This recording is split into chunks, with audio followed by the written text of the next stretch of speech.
ओम शांति। आज है 7 जुलाई 2023। आज बाप दादा के मधुर महावाक्य सुनते हैं।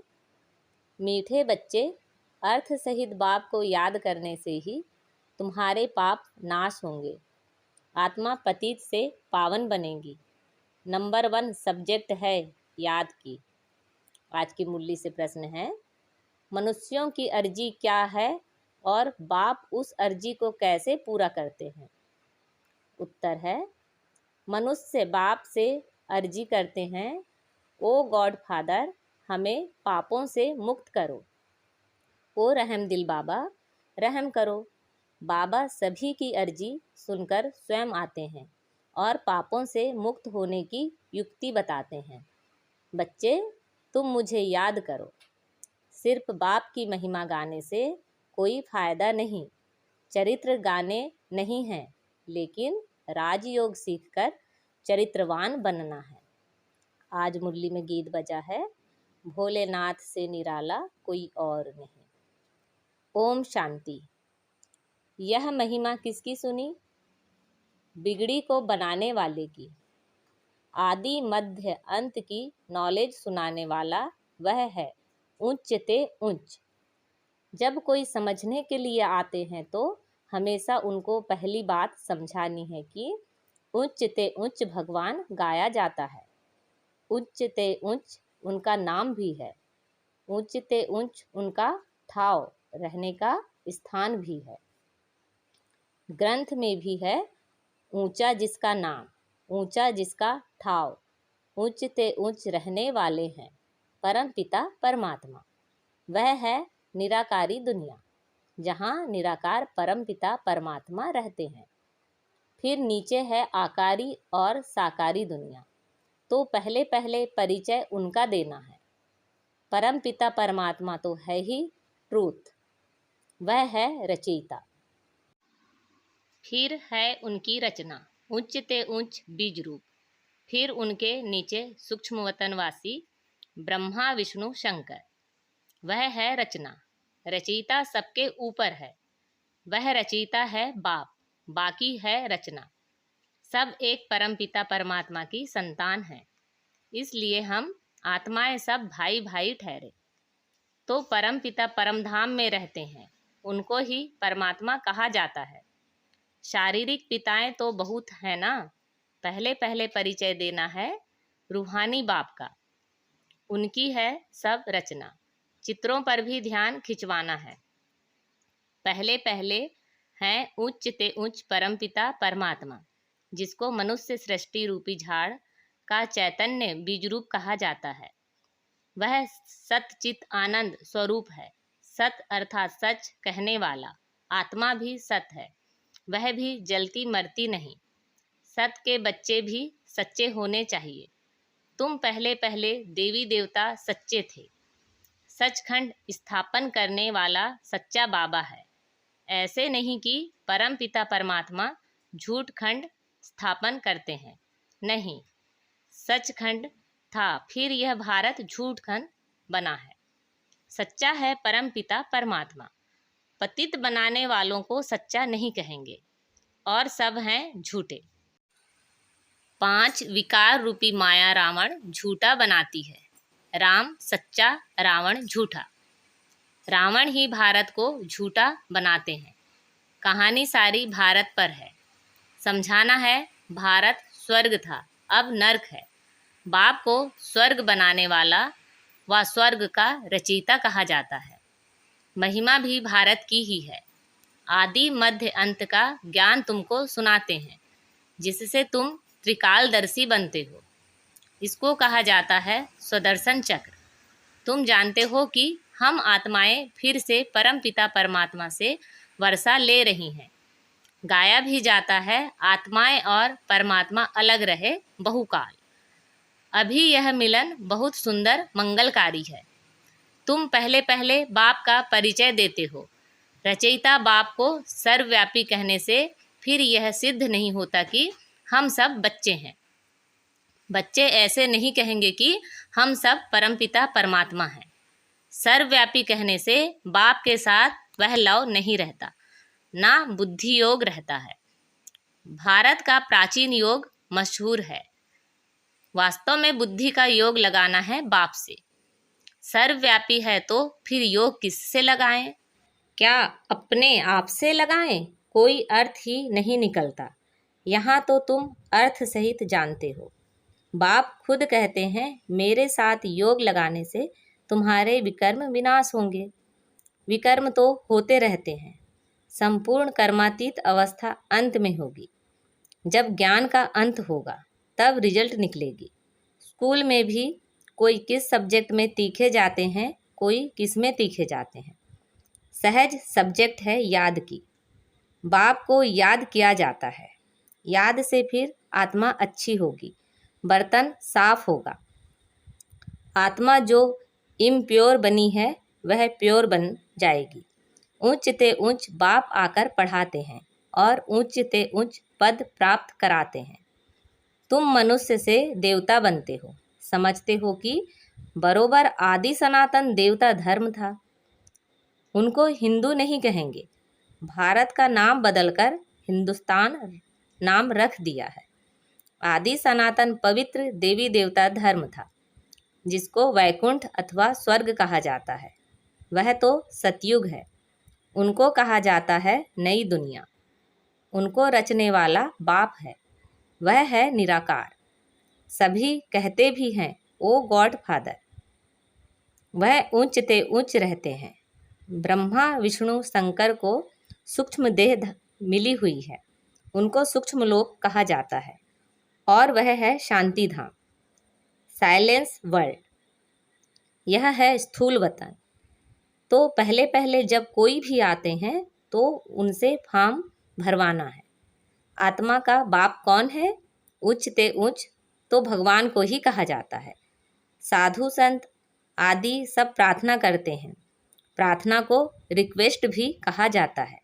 ओ गॉड फादर, हम अर्जी करते हैं, हमारे पापों को दग्ध करो और रहमदिल बाबा रहम करो। ऐसे ऐसे पुकारते हैं। रहम सभी तो नहीं करेंगे। सब पर रहम करने वाला तो एक ही बाप है। सर्वोदया कहते हैं ना। अब वह क्या करते हैं? कितने पर रहम करते होंगे? वह भी ड्रामा में नूंद है। इस समय जो कुछ चलता है उनसे तुम भेंट करते हो। गीता भागवत में यह बातें है नहीं। गीता है ज्ञान, बाकी चरित्र आदि की तो कोई दरकार नहीं। स्टूडेंट टीचर के चरित्र गाते हैं क्या? मास्टर की बैठ महिमा करने से कोई भी फायदा नहीं। बाप की सिर्फ महिमा करना, वह ज्ञान का सागर है, सुख का सागर है। इसमें कुछ भी मिलता नहीं है। अभी तुम बच्चे समझते हो कि बाबा हमको राजयोग सिखलाएं, त्रिकालदर्शी बनाता है, अर्थात तीनों कालों और तीनों लोकों के नॉलेज देता है। तो तुम मास्टर त्रिलोकी के नाथ भी कहला सकते हो, त्रिकालदर्शी भी कहला सकते हो। बरोबर हम तीनों लोकों को जानने वाले नाथ बनते हैं। यह राजयोग है। हम बादशाह बन रहे हैं। बनाने वाला बाप है। पारसनाथ कहते हैं ना, वह है लक्ष्मी नारायण। भल उन्हों के मंदिर हैं, लेकिन मनुष्य जानते नहीं कि यह कौन है। लक्ष्मी नारायण है पारसपुरी के नाथ। पारसपुरी सतयुग को कहा जाता है। तुम यह जानते हो कि बरोबर श्री कृष्ण के हीरे जवाहरों के महल थे, पारसनाथ थे। तो पहले पहले यह समझाओ कि यह मानते हो कि सभी का रचयिता बाप है। ब्रह्मा विष्णु शंकर का भी वह रचयिता ठहरा। पहले तो यह निश्चय करो कि वह बाप स्वर्ग का रचयिता है। स्वर्ग में आदि सनातन देवी देवता धर्म वाले थे। उन्हों को तो यह नॉलेज कब मिली? बाप कहते हैं कि मैं कल्प कल्प संगम युगे आता हूँ नॉलेज देने। बरोबर तुम सतयुग आदि के पारसनाथ बन रहे हो। कितनी फर्स्ट क्लास नॉलेज है। यहाँ बैठे हो, तुम समझते हो हम बाबा से स्वर्ग का वर्षा पाएं, पारसनाथ पारसपुरी के मालिक बनेंगे। बुद्धि जानती है कि लक्ष्मी नारायण आदि देवी देवताएं कितने धनवान थे, बहुत जेवर आदि थे, बड़े साहूकार होते हैं। तो पहले पहले बाप को जान उनसे वर्षा लेना है, याद से वर्षा लेना है। सूक्ष्म बात यह है, हीरे जवाहरों के कितने बड़े बड़े महल थे, अभी वह खत्म हो गए हैं, फिर अपने समय पर खड़े हो जाएंगे। पहले थे, फिर खत्म हुए, फिर होंगे जरूर। ड्रामा में नूंद है, यह बुद्धि से समझने की बात है। लड़ाई में भी सब टूट फूट जाते हैं, फिर नए सिरे से महल बनाते हैं। महल जरूर बनाए होंगे, तुमको साक्षात्कार होता है कि बरोबर महल हैं, हमने बनाए थे।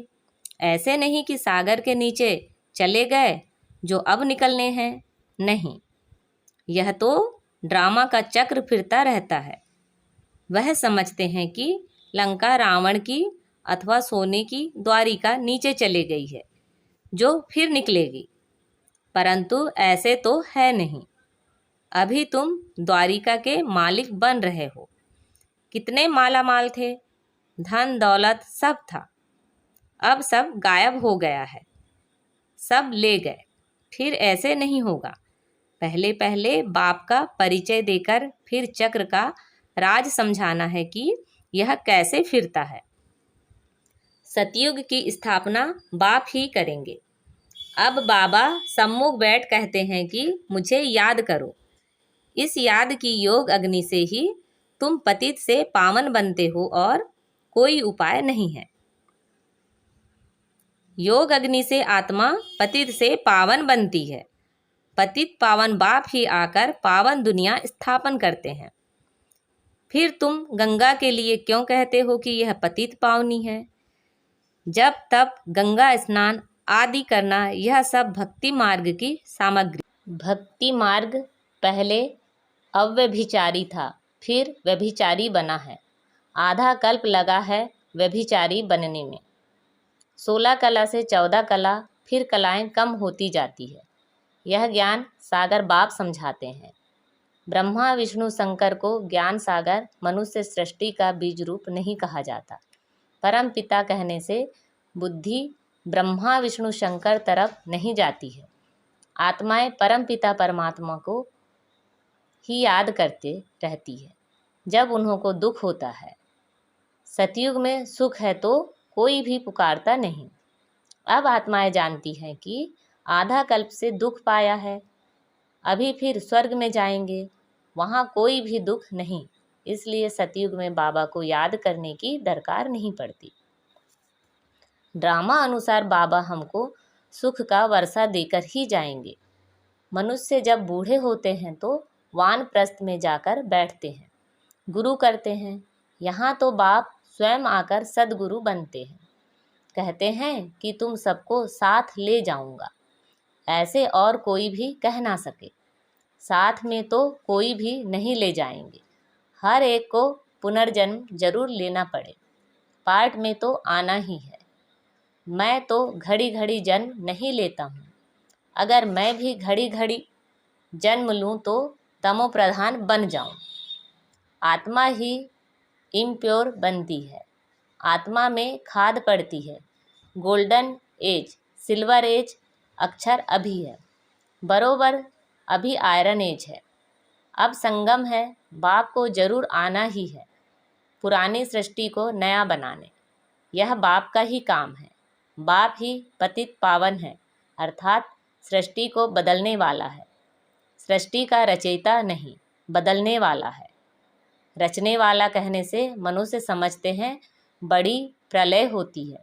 पतित पावन अक्षर ठीक है। साधु लोग भी गाते हैं पतित पावन सीताराम, ऐसे तो कभी नहीं कहते कि पतित पावनी गंगा। पतित पावन कहने से बुद्धि परमात्मा की तरफ चली जाती है। गंगा नदी तो वहाँ भी होती है, परंतु वहाँ सब चीज़ें सतो प्रधान हो जाती हैं। गंगा भी सतो प्रधान, यहाँ तो तमो प्रधान है। फ्लड्स कर देती हैं, गाँवों को डुबो देती हैं। ब्रह्मपुत्र नदी कितने गांव को डुबो देती है। यहाँ है ही दुखधाम। सतयुग में थोड़े ही दुख भोगेंगे, वहाँ तो कायदेशीर अपना रास्ता लेकर चलेंगी, यहाँ रास्ता छोड़ देती है, कभी किसी तरफ चली जाती है। वहाँ 5 तत्व सतो प्रधान होने के कारण जल भी कभी दुख नहीं देता, यहाँ जल भी दुख देता है। पहले तो यह समझना है कि स्वर्ग का सुख देने वाला कौन है, जरूर बाप ही होगा। अभी तो नर्क है, बाबा आया है। हम प्रजापिता ब्रह्मा के बच्चे, ब्रह्मा कुमार कुमारियां हैं। प्रजापिता ब्रह्मा हो तब नई सृष्टि रचे, मनुष्य से देवता किए। किसने किया? परम पिता परमात्मा ने। श्री कृष्ण तो स्वयं देवता हैं, बाप ही आकर मनुष्य को देवता बनाते हैं, यह तुम अभी जानते हो।